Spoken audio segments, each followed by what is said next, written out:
जय शिवराय मित्रांनो, मी गणेश काळे, राहणार पिंपळगौंडा, तालुका मेकर, जिल्हा बुलढाणा येथील रहिवासी. सध्या चालू असलेल्या मुख्यमंत्री बळीराजा पानंद रस्त्याबाबत तुम्हाला मी काहीतरी सांगणार आहे. माझ्या मेकर तालुक्यालाच लागून असलेला एक चिखली तालुका आहे, जेथील आमदार श्वेताताई महाले आहेत.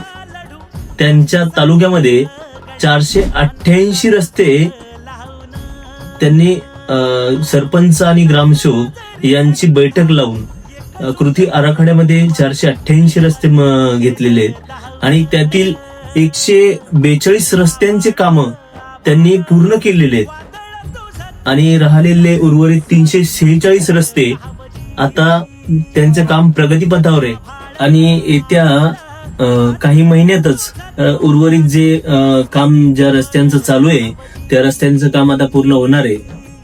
मला आपल्याला सांगायला अत्यंत आनंद होतोय की चिखलीचे जे आमदार आहेत श्वेताताई महाले यांच्या प्रयत्नातून शेतकऱ्यांसाठी खूप आनंदाचा हे जे रस्त्यांचा जो निर्णय घेतलेला आहे ताईंनी तो खूप आनंदाचा आहे आणि शेतकऱ्यांच्या फायद्याचा आहे.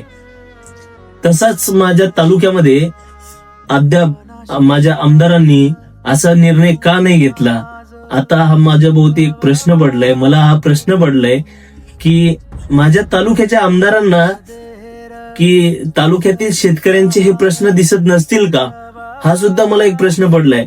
कारण मीही आमदारांकडे गेलेलो आहे, मीही आमदारांना माझा प्रश्न सांगितलेला आहे, पण आमदारांनी कधीच त्या माझ्या प्रश्नाचं मला उत्तर दिलेलं नाही आणि माझ्या रस्त्याच्या संदर्भात आमदारांनी आम्हाला कधीही सहकार्य केलेलं नाही. मग पांदण रस्ते जर चिखली तालुक्यात जर होत आहेत तर मेकर तालुक्यातील पानंद रस्ते का नाही होत? मी तुम्हाला याच्यामध्ये दाखवतोय, व्हिडिओमध्ये दाखवतोय. आताच ताईंची बातमी लागली पेपरला, लोकमतला ताईंची बातमी मी वाचून मला अत्यंत आनंद झालाय की असा आमदार माझ्या तालुक्याला कधी लाभेल. मी ताईला सुद्धा या व्हिडिओच्या माध्यमातून विनंती करतो की ताई, तुम्ही सुद्धा मेकर तालुक्याचे आमदार होणार का आणि माझ्या मेकर तालुक्यातील शेतकऱ्यांसाठी असा निर्णय घेणार का? माझ्या मेकर तालुक्यातील शेतकऱ्यांसाठी तुम्ही असा पानंद रस्ते खुले करण्याचा निर्णय आपण ताई घेणार का, असा माझा आपल्याला एक प्रश्नच राहील. आणि माझी विनंती सुद्धा तुम्हाला राहील ताई की आपण जे निर्णय घेता शेतकऱ्यांसाठी ते खूप चांगले आणि शेतकऱ्यांच्या फायद्याचे निर्णय घेतलेले आहेत. ताई, तुम्ही असेच मेकर तालुक्याचे आमदार बना आणि असेच आमच्या मेकर तालुक्यातील शेतकऱ्यांसाठी असे निर्णय घ्या.